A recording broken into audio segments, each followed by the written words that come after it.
Hai teman-teman semuanya, kembali lagi di Catatan Iman episode keberapa nih, Tor? Ke-17. Ke-17. Yes. Lu yakin 17?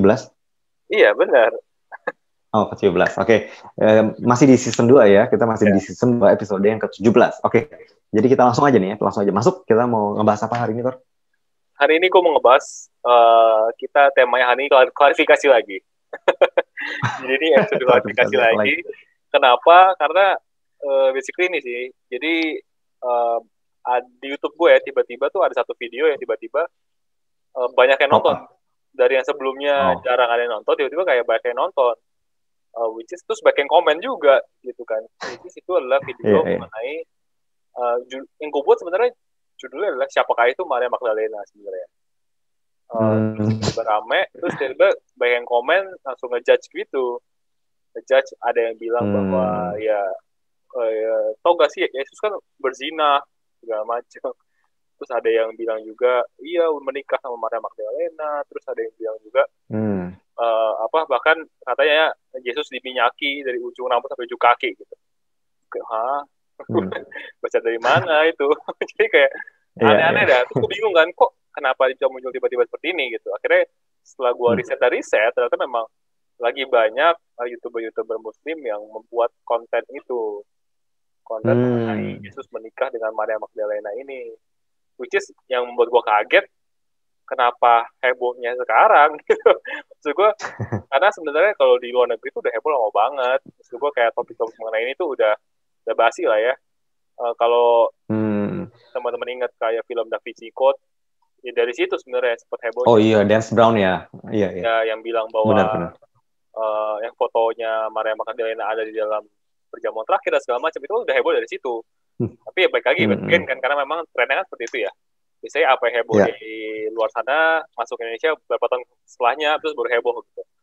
Nah, iya memang gitu sih. Heboh lagi lah ini masalah mengenai Yesus ini katanya menikah dengan Maria Magdalena, bakal punya anak dan segala macam. Jadi itu hari ini kita mau klarifikasi nih, Den. Gitu. Nah, jadi hari ini biar lebih konkret ya, jadi gue akan mengambil dari sebuah video di YouTube yang dibuat oleh siapa yang namanya ya? Nandar. Mungkin kalau teman-teman yang muslim pasti tahu ya, namanya Yonatan Nandar gitu. Jadi dia membuat video judulnya adalah proses pernikahan Yesus terromantis. Gue gak ngerti kenapa dia judul seperti itu. Dan kalau lihat videonya, backgroundnya juga sebenarnya kalau kita ngomongin sebelumnya karikatur ya, ini juga sebenarnya karikaturnya yang agak menyinggung Kristen sih. Karikatur Yesusnya kan ya menyinggung Kristen sih, cuman ya udah lah ya kan. Again ya, kita kan harus mengasihi. Jadi kita dan itu bukan itu yang kita mau bahas hari ini. Jadi langsung aja di Den ya. Benar. Belum? Betul. Jadi kita akan nonton potongan pertama. Gue juga ikut nonton nih. Kita akan nonton potongan pertama dari videonya. Ya, mari kita bahas secara step by step menurut Al-Quran terlebih dahulu di dalam surat Rod, ya, surat ke-13 ayat ke-38, di mana Allah Subhanahu wa taala berfirman, walaqad arsalna rasulan min qablika wa ja'alna lahum azwajaw wa dzurriyyah. Ya. Sesungguhnya kami telah mengutus rasul-rasul sebelum engkau Muhammad, dan kami memberikannya istri-istri dan keturunan dan anak. Ya. Masya Allah, Al-Quran begitu gamblang menyatakan bahwa para nabi itu menikah, bahkan memiliki istri-istri, bukan satu ya. Abraham punya istri berapa? 2, ya kan? Yesus punya istri 2. Ada yang menyebutkan seperti itu. Akan tetapi saya tidak akan mengulas poligaminya Yesus. Yang akan saya ulas adalah Yesus menikah berdasarkan ayat-ayat Alkitab. Oke, gue potong sampai di situ dulu ya. Jadi intinya Bung Nandar ini, kita sebut Bung Nandar ini, poin pertama adalah diambil dari Al-Quran. Karena dibilang ada ayat Al-Quran bilang bahwa Allah telah mengirimkan rasul-rasulnya sebelum Muhammad tuh istri-istri lah, bisa diberikan istri-istri dan anak-anak gitu. Bahkan dia sempat mention mengenai Abraham yang istrinya 2. Terus dia sempat mention juga tadi katanya Yesus pun punya istri, poligami katanya. Jadi kayak nah dari lu sendiri Dan mendengar bagian ini gimana? Kalau menurut gue sih itu nggak memungkinkan ya untuk Yesus poligami ya waktu itu, karena dia jelas misinya adalah untuk menebus bumi. Dan lagi-lagi kan waktu itu kita juga udah pernah bahas soal Nephilim dan kisah Nabi Nuh, di mana sebenarnya fallen angels aja dia turun dan dia melakukan hubungan dengan wanita dan akhirnya jadi hybrid, itu langsung dimasukin ke neraka yang terdalam. Kalau kita tahu tuh namanya adalah Tartarus ya. Tartarus itu bagian terdalam daripada Sheol, dan mereka udah ditahan di sana lebih awal daripada bahkan Lucifer belum ditahan, karena Lucifer nggak, dia mengetahui konsekuensinya, dia lebih pintar daripada yang lain. Okay? Jadi lu bayangin maksudnya kalau Tuhan melakukan dosa itu gitu ya, karena kita percaya bahwa Yesus itu kan Tuhan kan. Nah ini yang mungkin menjadi pembeda nih, karena mungkin untuk agama Muslim Yesus itu nabi ya, jadi karena nabi jadi menikah memang benar kayak Abraham itu menikah juga sebenarnya lebih dari 2 kali ya kalau kita melihat ya, yang sah 2 lah, maksudnya untuk baik untuk Hagar dan Sarah, tapi dia juga ada Ketura ya, setelah Sarah meninggal dia juga menikah lagi sebenarnya. Jadi itu memang pada saat itu memang menikah lebih dari 1 kali itu normal. Daud juga menikah banyak gitu, raja, dan dia juga sebenarnya raja dan prophet dan juga imam, dia menempati 3 posisi itu sebenarnya. Dan memang ada benernya yang dia ngomong bahwa Rasul misalnya boleh gitu pada saat itu nabi memang menikah banyak, tapi itu nggak ada hubungannya dengan Yesus sih. Ini yang gua nggak percaya. Dan tadi udah sampai mana sih? Ada bahas tentang Maria Magdalena? Belum. Jadi dia baru ngebahas mengenai itu. Belum. Iya, kalau kayak dasarnya menurut dia ada di Al-Quran yang pertama. Iya, kalau menurut gue ya memang kalau berdasarkan Nabi boleh menikah lebih dari 1 kali ya memang boleh-boleh aja. Maksudnya pada zaman itu memang itu sah-sah aja gitu. Kalau menurut lu gimana? Ya kalau gue sendiri sih sebenarnya pertama yang menurut gue adalah kalau gue sendiri atau correct me if I'm wrong ya Den. Gue sih gue nggak menemukan di ayat di perjanjian lama ya. Misalkan kita nge-refer ada ayat yang bilang bahwa Tuhan itu justru memperbolehkan poligami ya. Belum ada itu guys. That's right. Itu benar. Hanya didiamkan lah ya. Iya. Karena dari yang gue baca adalah bahwa kayak yang Tuhan tuliskan adalah saat pernikahan itu adalah di mana 2 daging menjadi 1 gitu. Betul. That's right. 2 become 1. Jadi bukan 3 menjadi 1 atau 4 jadi 1, tapi 2 menjadi 1. Betul. Jadi itu yang bahkan kalau dalam konteks Abraham kan sebenarnya istri yang sah itu adalah Sarah sebenarnya. Tapi kan karena memang dia nggak bisa menunggu, walaupun Tuhan udah janjikan, cuman Abraham nggak mau menunggu itu, dan juga Sarah juga nggak mau menunggu, akhirnya memperbolehkan Hagar kan. Gitu. Jadi kalau yang terakhir Ketura apa? Ketura ya. Ketura kan konteksnya beda ya, itu udah meninggal ya Sarahnya ya. Maksudnya itu bukan poligami gitu. Kalau meninggal kan. Jadi gue nggak menemukan konteks di mana perjanjian lama Tuhan memperbolehkan itu.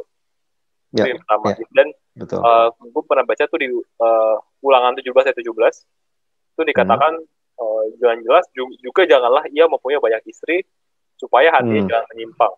Gitu. Jadi kayak di situ dijelas lagi. Sebenarnya memang idealnya tuh Tuhan nggak bilang poligami sebenarnya. Cuman memang pada zaman itu banyak orang-orang yang akhirnya poligami ya. Even orang-orang pilihan Tuhan ya, kayak Salomo dan tampaknya kita tahu ya hasilnya apa ya. Akhirnya kayak Daud pun jatuh karena wanita gitu.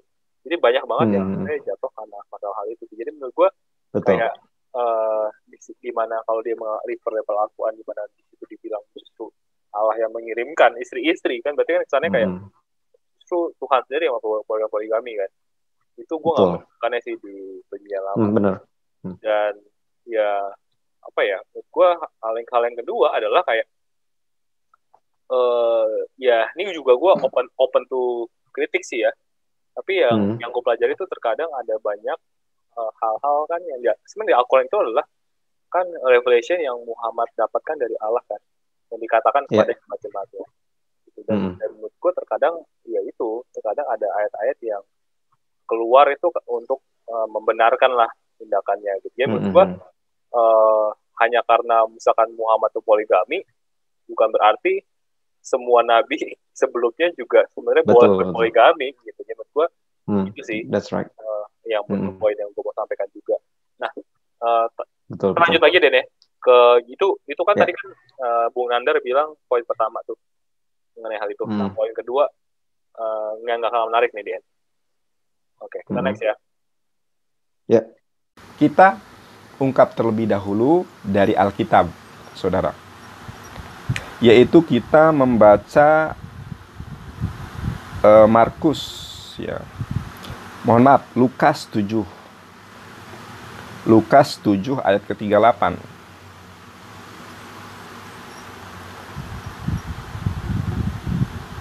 Di dalam Lukas 7 ayat ke-38, sambil menangis ia pergi berdiri di belakang Yesus dekat kakinya, lalu membasahi kakinya itu dengan air matanya, menyekanya dengan rambutnya, kemudian ia mencium kakinya dan meminyakinya dengan minyak wangi itu.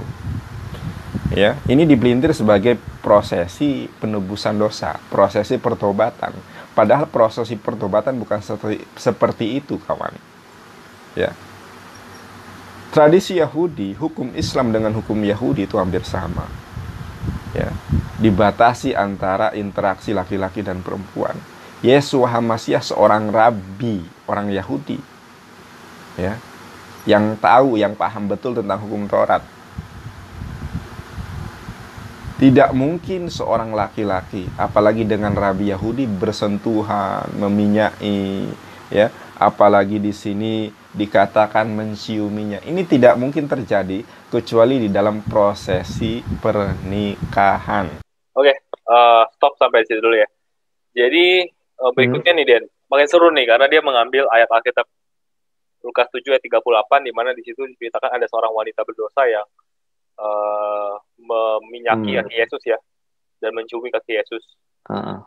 Jadi di mana menurut dia ini, di mana kan banyak orang Kristen percaya bahwa ini adalah sebenarnya bentuk pertobatan daripada si wanita ya. Gitu. Tapi menurut Bung Nandar ini nggak mungkin nih. Ini adalah prosesi pernikahan sebenarnya yang terjadi. Gitu. Dan menurut lu gimana?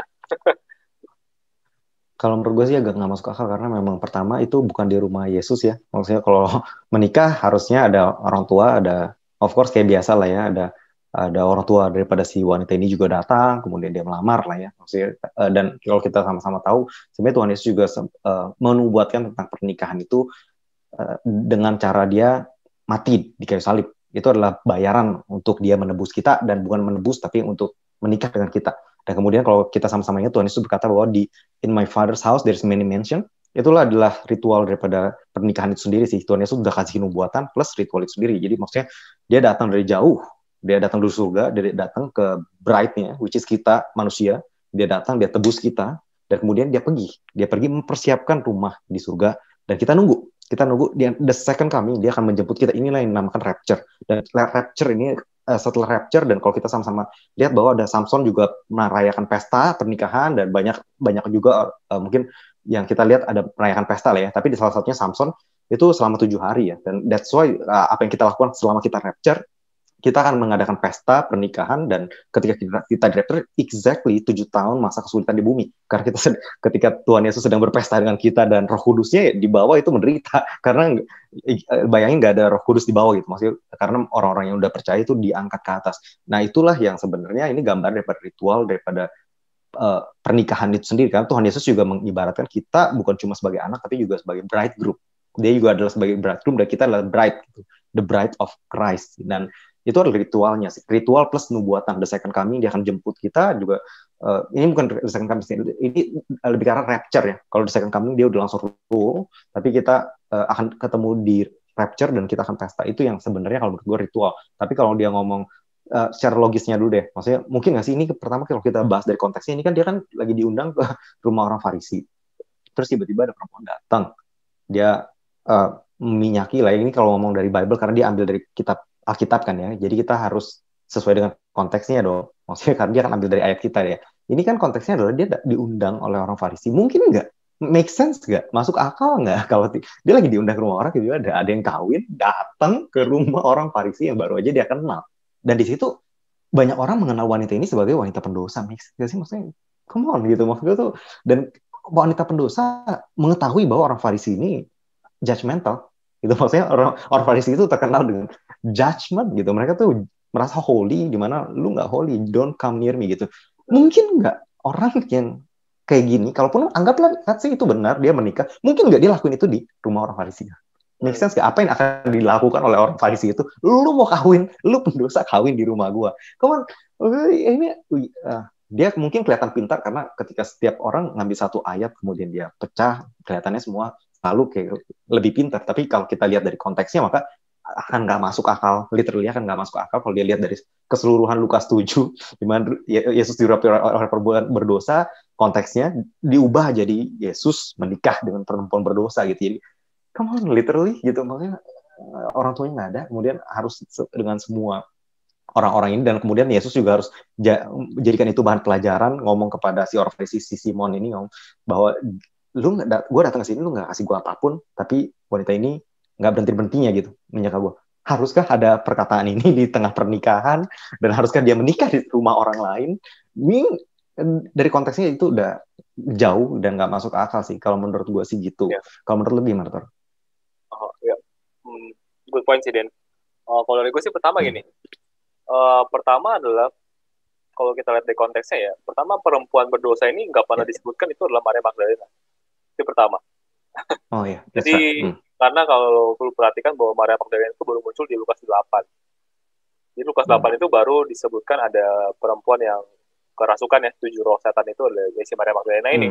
Dan itu di situ baru disebutkan Maria Magdalena. Jadi agak aneh kalau andaikan Maria Magdalena baru disebutkan di Lukas 8, tapi Lukas 7 juga itu Maria Magdalena ceweknya.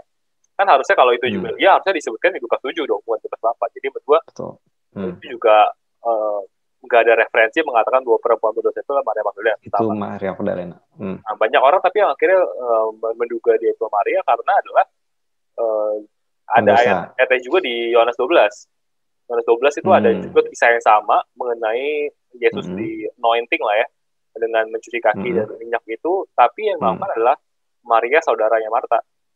Gitu. Tapi kalau kita belajar Alkitab ya, sebenarnya itu Marianya berbeda loh. Jadi Maria Magdalena sama Maria saudaranya Marta itu beda. Gitu. Karena Maria saudaranya Marta dan juga Lazarus itu tuh mereka berasal dari Betani. Gitu. Betani. Beda sama Maria Magdalena. Karena dari namanya ketahuan Magdalena itu Magdala. Dari Magdala yang ada di Galilea. Jadi itu jauh ya Betani sama Galilea. Jadi ini dua Maria yang berbeda. Jadi kalau ada orang yang mengklaim bahwa perempuan berdosa ini Maria Magdalena, dasarnya mana? Itu yang pertama yang perlu kita pertanyakan. Lalu yang kedua, ini nih, gue kayak ada orang yang komen di YouTube gue sama persis kayak ucapannya si Bung Andar ini. Terus gue balikin sama dia, tunjukin sama gue ritual pernikahan Yahudi manakah yang ada prosedur mencuci kaki, gue bilang gitu. Dan kayak menurut gue untuk lu dengan hidup di zaman sekarang dan menilai konteks zaman dulu itu menurut gue nggak adil.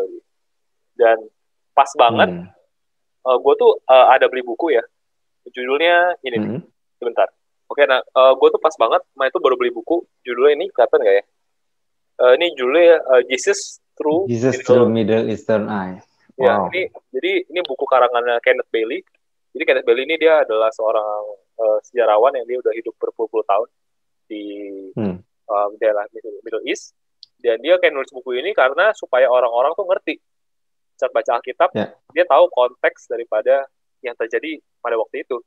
Jadi nggak kayak melihatnya di konteks yang sekarang.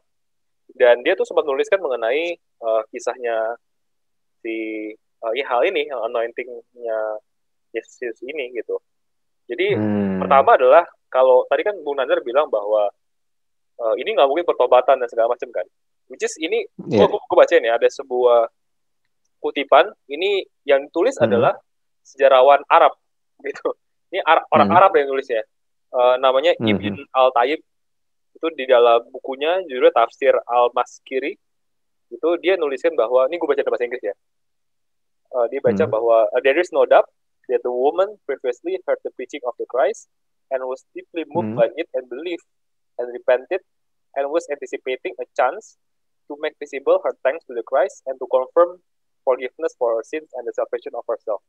Jadi di sini bahkan orang Arab aja yang tahu tradisi di Middle East pada waktu itu, konteksnya memang pertobatan. Gitu. bukan konteksnya Betul. adalah pernikahan. Itu yang pertama. Terus kedua, mungkin kalau teman-teman mau baca lebih jelas bisa beli bukunya langsung. Ini di halaman 242 teman-teman bisa baca sendiri. Tapi menurut gue menarik ini Dan, satu hal. Jadi waktu itu kan konteksnya yang lu bilang tadi kan, ini kan orang Farisi sedang mengundang Yesus. Nah sebenarnya ada sebuah tradisi pada waktu itu adalah buat orang-orang yang datang itu, tradisinya kalau tamu yang masuk itu biasanya tamunya itu, nah biasanya itu adalah pertama dia dicium. Jadi dia dicium di muka oleh si pemilik rumah, cowok juga pastinya, bukan cewek ya. Jadi pertama dia dicium, lalu setelah itu kakinya akan dicuci, gitu. Kakinya akan dicuci, kaki dan tangan biasanya akan dicuci, lalu baru disuruh duduk. Nah, kalau kita baca di ayat itu, orang Farisi yang mengundang Yesus sama sekali nggak melakukan hal itu.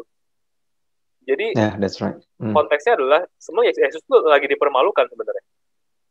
Jadi konteksnya adalah Yesus diundang ke rumah mereka, tapi di rumah mereka dia nggak diberikan tradisi itu. Jadi seakan-akan kayak yang seharusnya. Kayak dia diundang, cuman kayak gue nggak menghargai lu, karena kalau gue menghargai lu harusnya gue melakukan hal itu. Jadi di situ konteksnya adalah Yesus itu lagi dipermalukan, dan akhirnya si wanita yang pendosa ini ngelihat itu, gitu. Makanya that's why kenapa wanita ini akhirnya mencium, ya sebagai wanita nggak mungkin yang mencium muka ya, karena kan itu nggak pantas pada waktu itu. Jadi akhirnya dicium adalah kaki, dan akhirnya ya dia washing kakinya Yesus. Tapi masalahnya adalah, jadi di buku ini dibilang bahwa kan itu rumahnya orang Farisi, dia nggak mungkin bisa minta air. Yang dia punya itu sebenarnya parfum. Parfum itu adalah sebenarnya ada tradisi juga pada waktu itu adalah untuk meng-anoint. Jadi dia tuh tadi cuma mau meng-anoint tangannya Yesus doang gitu istilahnya, dikit. Karena waktu itu Yesus dipermalukan dan gak ada yang washing kakinya, jadi akhirnya dia pakai parfumnya itu untuk washing kakinya Yesus. Gitu. Jadi ini adalah konteksnya tuh sebenarnya fullnya ini gitu. Kenapa dia meminyaki dan mencium Yesus? Karena itu sebenarnya harusnya dilakukan oleh tuan rumahnya yang mengundang Yesus. Si Simon ya. Iya, si orang Farisi itu. Cuman karena nggak ada yang melakukannya, Yesus dipermalukan, akhirnya wanita pendosa ini yang melakukan hal itu. Gitu. Jadi kalau kita baca dari konteks Middle East pada waktu itu sama sekali nggak ada konteks pernikahan. Jadi menurut gue tadi Bu Nandar bilang bahwa seakan-akan mengerti tradisinya orang Yahudi pada waktu itu, salah sama sekali gitu. Mungkin ya dia perlu riset lebih lanjut sih menurut gue mengenai tradisi. Dan kalau memang ada bukti yang menyatakan bahwa itu pernikahan, ya show me gitu. Tunjukin pada kita bukunya dari mana, referensi dari mana. Kalau gue sih dari sini. Bahkan ini juga banyak referensi dari orang-orang Arab. Oke, itu doang sih. Oke, lanjut ya. Wow, mantap banget, mantap. Bahkan Yesus itu mempunyai anak, saudara. Ini berdasarkan Alkitab. Ya, Yesus mempunyai anak yang bernama Yustus. Anda tidak percaya itu? Mari kita lihat di dalam Kolose 4 ayat 11. Kolose 4 ayat 11. Ya. Dan dari Yesus yang dinamai Yustus. Dan dari Yesus yang dinamai Yustus. Hanya ketiga orang ini dari antara mereka yang bersunat, yang menjadi temanku, yang sekerja dengan kerajaan Allah. Mereka itu telah menjadi penghibur bagiku. Ya. Dari ya. Ini aslinya bukan dari di sini. Kalau kita melihat original language-nya, Ben. Ada Yohana bin Zakaria, ya. Ben. Kalau dalam bahasa Arab bin. Ben Ibrani, bin bahasa Arab. Ben. Dan inilah Ben Yesus yang bernama Yustus. Anaknya Yesus yaitu Yustus. Akan tetapi di sini ditulis dari, padahal itu Ben. Ben ini bermakna adalah anak. Dan Ben Yesus yaitu Yustus. Dan anaknya Yesus yaitu Yustus. Yustus ini tidak sering diungkap ya siapa. Karena kalau diungkap akan jelas bahwa ini adalah Yesus. Stop sampai situ deh. Nah ini lebih kontroversial lagi nih. Jadi selain dibilang Yesus menikah, punya anak deh. Namanya adalah Wow. Yustus. Nih, katanya ada di Kolose 4 ayat ke-11. 11 ya. Nah, menurut lu gimana nih, Den? Interesting. Gue jujur gue nggak tahu sih dia dapat itu bin itu dari mana. Ya itu benar, bin itu anak. Cuman masalahnya gue kalau kita lihat dari Kolose 4 ayat 11 tuh, kalau kita cari bahkan dari bahasa Inggris, dari segala NIV segala macam, itu cuman tulisannya adalah Jesus who is called Justus. Dan pertama yang kita harus tahu, Jesus itu namanya ada banyak. Kemudian Justus itu sendiri mungkin ada title, yang artinya adalah orang upright ya. Boleh bilang kayak panggilan juga, itu title juga. Karena Yesus itu juga banyak banget gitu. Bahkan dari perjanjian lama, Yosua itu Yeshua sebenarnya. Maksudnya tuh, jadi lu kalau kita mau ngomong Yesus, terus apa hubungan dengan Yesus Kristus? Come on, gak? Maksudnya dia juga nggak bisa mengaitkan itu dengan Yesus Kristus kan. Maksud gue tuh, let's say yang dia bilang benar. Maksud gue tuh, gue nggak mau bilang dia salah dulu lah. Anggaplah gue nggak tahu sih dia dapet info dari mana. Tapi let's say ada benar kata dia bilang anak Yesus. Yesus siapa? Yesus banyak gitu. Kenapa dia lebih mau mengaitkan Yesus Kristus gitu?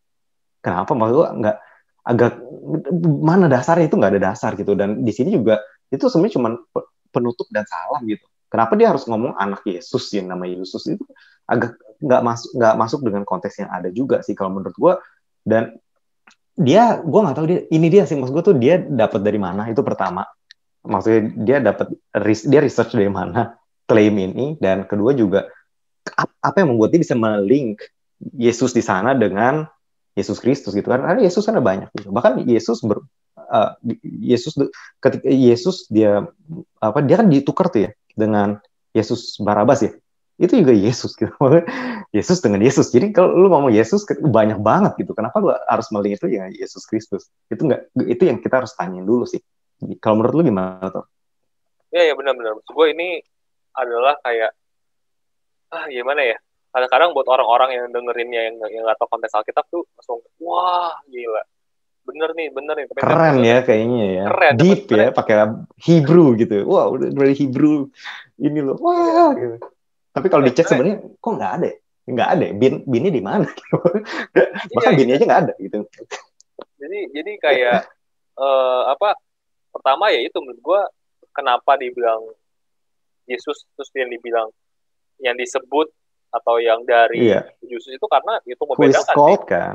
Ya justru kenapa disebutkan ada Yesusnya supaya membedakan Yesus ini bukan Yesus satu dan lain. Tapi Yesus benar Yesus. Yesus. Andaikan itu benar-benar anaknya Yesus, kan nggak masuk gitu. Karena umurnya berapa tahun gitu kan, maksud gue itu kan Paulus ngomong itu rekannya. Si baby lah ya. Rekannya. Sedangkan Paulus kan juga memulai pelayanannya kan 2-3 tahun setelah Yesus bangkit kan. Yesus naik ke surga ya. Jadi harusnya juga umurnya masih di bawah 10 tahun gitu. Jadi menurut gue nggak logis. Tapi kalau dari situ mereka bisa argumen toh. Mereka bisa argumen kalau pada saat itu misalnya orang dewasa itu dihitung dari 12 tahun ke atas untuk pria gitu ya. Jadi mereka mungkin udah bisa menikah. Let's say anggaplah dari umur 15 tahun dan Yesus pelayanan umur 33 karena udah cukup dewasa lah boleh dibilang ya.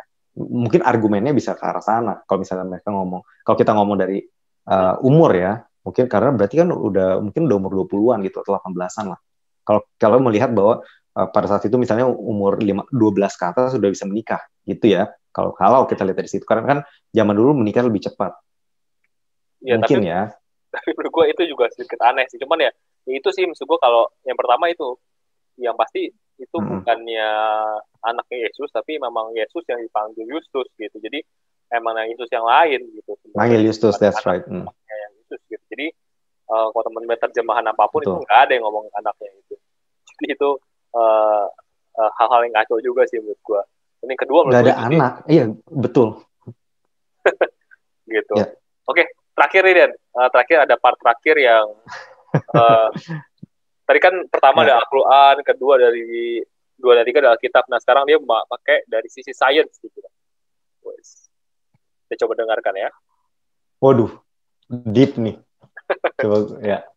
Kalau Anda masih tidak percaya, maka saya akan tunjukkan berdasarkan para ilmuwan yang meyakini bahwa Yesus telah menikah. Berikut ini video pendapat para ilmuwan terkait dengan pernikahan Yesus. profesor Harvard, berkata bahwa potongan papirus kuno membuat pernyataan tegas pertama bahwa Yesus menikah. Well, I think the fragment itself. Saya rasa fragmen ini membahas masalah tentang murid dan keluarga. Namun, fakta dari pernyataan tegas pertama yang kami miliki mengklaim bahwa Yesus punya istri. Ini sangat menarik. Jesus had a wife is of great interest. Karen King adalah seorang sejarawan Kristen yang dihormati dan ketua Hollis Divinity di Sekolah Harvard Divinity. Dia berkata bahwa papirus Koptik kuno dari abad keempat, Yesus sedang berbicara kepada murid-muridnya, seorang juru tulis menulis. Yesus berkata kepada mereka, istri saya, kalimat terpotong. Fakta dari pernyataan tegas pertama yang kami miliki mengklaim bahwa Yesus punya istri. Ini sangat menarik. Jesus had a wife. Dia menceritakan Yesus menikah dengan Maria Magdalena. Oke, gue potong sampai situ aja. Jadi intinya ini dia. Itu adalah sebenarnya itu udah kalau lihat videonya agak jadul karena memang udah cukup lama itu. Kejadiannya sekitar tahun 2012. Ada seorang profesor di Harvard itu namanya Karen King. Dia mempublikasikan sebuah papirus kuno yang dia temukan yang menuliskan bahwa di situ dikatakan bahwa itu ada dalam bahasa Koptik ya, dituliskan bahwa Yesus berkata bahwa ada tulisan my wife gitu, ada istriku gitu. Nah, akhirnya di situ yang akhirnya sempat bikin dunia heboh, dan itu sempat disebut di papirus kecil itu sempat dibilang bahwa itu adalah gospel of Jesus wife gitu. Dan ini sebagai membuktikan bahwa Yesus itu punya istri gitu. Betul gimana?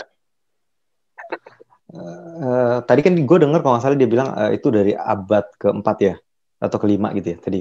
Kalau nggak salah ya. Dan iya, ada yang bilang abad keempat, ada yang abad ketujuh. Udah itu jauh banget sih kalau menurut gue, itu udah cukup jauh ya kalau kita ngomong dari Tuhan Yesus itu kan dari awal banget lah ya, first century lah ya, masih boleh dibilang zero sampai, dan itu juga ada pelayanan daripada four gospel juga, Matius, Markus, Lukas, Yohanes, ada Paulus dan Grace, Romans dan lain-lain, itu sebenarnya di awal banget gitu, first, dan dia fourth itu cukup jauh. Dan kalau menurut gue sih itu papirus kenapa dia apa dasarnya gitu, dasar kebenaran, karena semua orang juga bisa nulis sih maksudnya di zaman itu. Dan Paulus juga udah pernah ngomong bahwa setelah kepergiannya, ini Paulus yang sebelum dia meninggal, dia dipenggal, dia ngomong bahwa setelah kepergiannya dia tahu dengan jelas bahwa akan ada nabi-nabi palsu yang datang untuk menjadi serigala di tengah domba itu sendiri sih. Jadi domba pertama, dia jadi domba yang maksudnya dia jadi serigala berbulu domba, kemudian dia akan memecah belah. Yang gue percaya adalah ini sama seperti yang kejadiannya kayak banyak banget nggak sih, kayak Gospel of Thomas maksudnya, ya nggak sih, maksudnya ini kan dari dia bilang kan Gospel of Jesus wife ya, maksudnya mungkin ini adalah salah satu heretik lah ya, kalau menurut gue ini adalah salah satu heretik yang di warn oleh Paulus gitu. Dan Yohanes juga udah bilang bahwa Antichrist sudah ada di zaman Yohanes masih hidup pada saat itu ya. Antichrist yang dimaksud sebenarnya dia berusaha untuk membuat heretik sih, heretics yang ya ini kayak begini, maksudnya dia bikin gospel something yang sebenarnya dia adalah gnostik, sebenarnya dia adalah gnostik. Ini yang Yohanes aware banget bahwa ada gnostik pada saat itu, dan dia tahu bahwa setelah para apostle, para founders, para foundation builders, apostle pada meninggal, ini akan heretics ini, gnostik ini akan berusaha masuk ke Kristenan dengan cara melabel apa yang ditulis dengan nama-nama kekristenan. Contohnya kayak Gospel of Thomas lah, dia kalau gue puisi nih, gue mau mempengaruhi orang Kristen, gue tulis aja sesuatu yang nggak ada di Kristen, iya nggak sih? Gue bilang this is hidden secret code. Itu sebenarnya adalah cara trik marketing nggak sih? Maksud gue tuh supaya lu bisa terima, wah there's new revelation booming. Maksud gue tuh kita juga nggak bisa begitu aja menerima suatu hal ya karena itu papirus. Justru kan itu papirus, dari mana? Kenapa kita harus percaya gitu? Dari mana kita bisa mengklaim bahwa itu memang dia tulis oleh istri Yesus atau Yesus lah ya, karena itu bahkan abad keempat gitu, dia cukup jauh daripada abad pertama. Jadi kalau menurut gue dari sini aja, dari klaim yang dia ngomong aja udah nggak masuk akal sih. Dan hanya karena dosen daripada Harvard ataupun orang pintar, orang brilian yang ngomong, nggak menjadikan itu benar gitu. Dan ya mungkin itu aja sih yang gue mau kasih tahu ya, yang gue bisa share. Kalau menurut lu gimana tuh? Jadi gue sih mau nambahkan bahwa ya memang itu dulu sempat heboh karena memang tiba-tiba profesor Harvard ya, sebuah universitas yang ternama yang sebenarnya universitas yang didirikan atas dasar Kristen sebenarnya, Harvard itu. tiba-tiba membuat klaim bahwa yang menolak Kristen gitu lah ya, yang berlawanan dengan Kristen. Dan waktu itu sempat heboh juga karena pas setelah dilakukan carbon dating, papirus tersebut menunjukkan bahwa ada yang bilang itu abad ke-4, ada yang bilang abad ke-7 lah intinya. Gitu. Cuman yang membuat para ahli waktu itu nggak langsung percaya adalah karena pertama itu kan ada masalah optik. Para ahli bahasa koptik itu membaca itu ada kesalahan-kesalahan grammar yang nggak mungkin dilakukan oleh orang-orang yang bisa bahasa koptik. Gitu. Jadi dia menemukan keanehan di situ. Karena kalau orang yang menulis bahasa koptik nggak mungkin membuat kesalahan seperti itu. Itu yang pertama dia bilang. Yang kedua adalah saat ditanyakan mengenai asal-usul daripada papirus itu, gimana caranya si Karen King ini bisa dapetin papirus itu, dia nggak mau bilang. Itu akhirnya membuat ini jadi lebih curiga kan. Nah, sayangnya adalah si Bung Nandar ini, gue nggak tahu ya, apakah dia nggak update atau memang dia sengaja menutup-nutupi. Karena sebenarnya setelah 4 tahun setelah kejadian itu, tahun 2016, itu tuh sudah akhirnya ada satu buah majalah namanya Atlantic, itu tuh menginvestigasi dalam kasus ini gitu. Dan akhirnya dia menemukan bahwa sebenarnya dan ini sudah diakui juga oleh Karen King, dan akhirnya tahun 2016 tuh Karen King mengakui bahwa dari tadinya dia bilang yakin banget ini benar, tahun 2016 akhirnya dia mengakui bahwa kemungkinan besar itu adalah forgery atau itu adalah palsu sebenarnya. Kenapa dia mengakui itu? Karena setelah ditemukan fakta bahwa dia membeli papirus itu dari seorang yang bernama William Fritz gitu, seharga $2,000. Dan siapakah itu William Fritz? William Fritz itu dia banyak orang scholar itu percaya bahwa dia itu yang forger, dia itu yang ngebuat ini gitu. Jadi dia itu kerjanya agak-agak aneh lah. Pokoknya nanti gue akan masukin di deskripsi link dari CNN ya.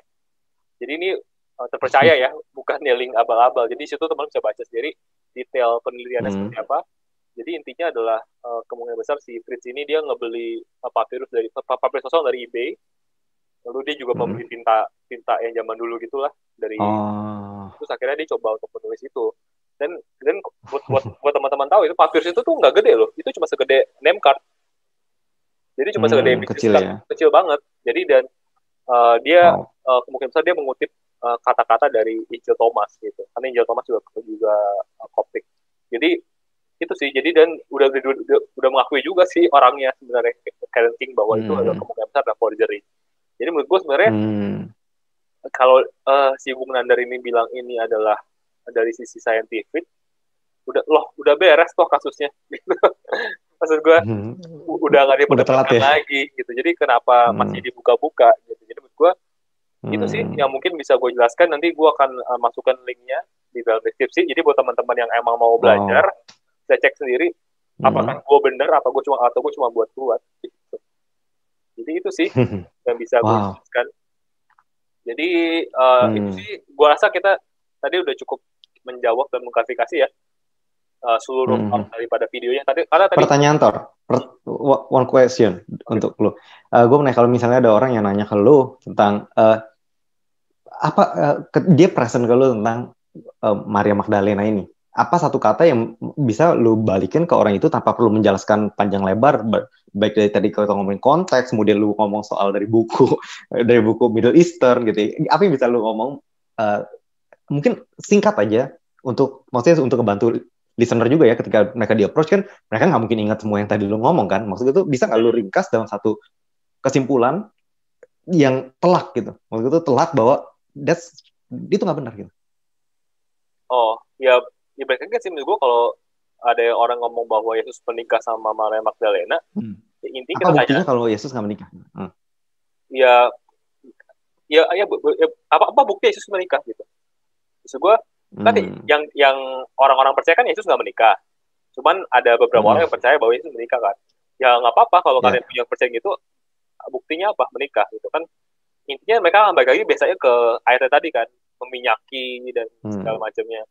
Ya coba baru masuk ya bahwa meminyaki itu adalah bagian daripada tradisi pernikahan agama orang Yahudi gitu. Jadi ya intinya ya sebenarnya karena klaim ini kan mereka yang buat, jadi mereka harus buktiin dong.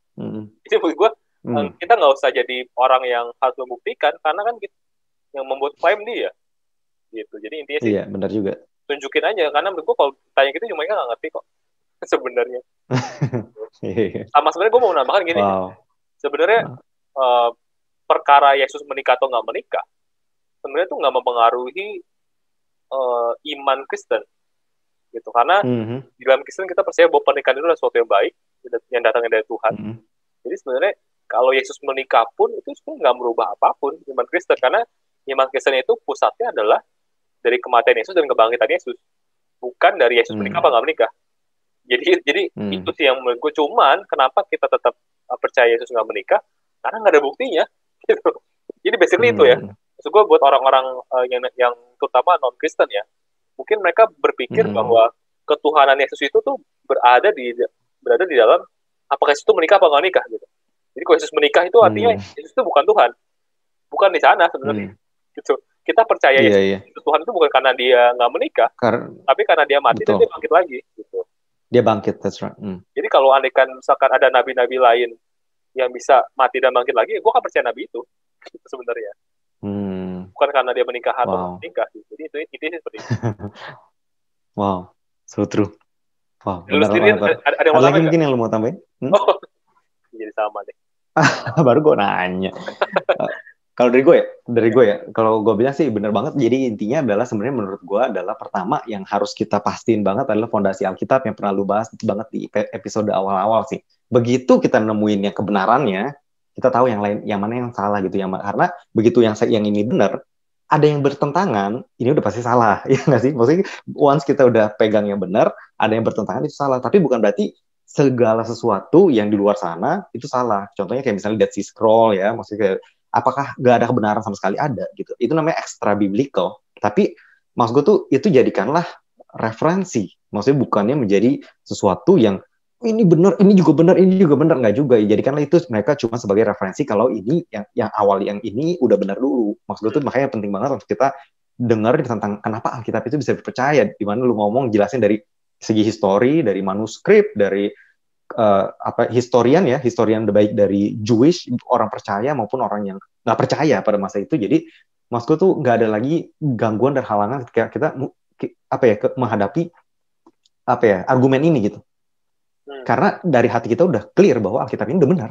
Jadi intinya kalau ada yang mulai error, kita tahu itu udah salah dari awal gitu. Cuman gimana cara kita ngebuktiin kalau itu salah aja. Itu benar kayak kata Victor gitu. Itu gampang banget adalah karena mereka yang present, ya kita tanya balik gitu. That's the easiest way. Dan setelah kita tanya balik, kalau misalnya dia seperti Bung Nandar, dia bawa papirus dan lain-lain, kita tinggal cek dari apa yang dia bawa. Bener nggak sih? Kayak tadi lu kan sebenarnya Victor itu dari tadi ngecek dari apa yang si Bung Nandar bawakan ya. Dia nggak bikin klaim baru. Lu cuma ngecek bener nggak sih yang dia ngomong, dan itu salah semua.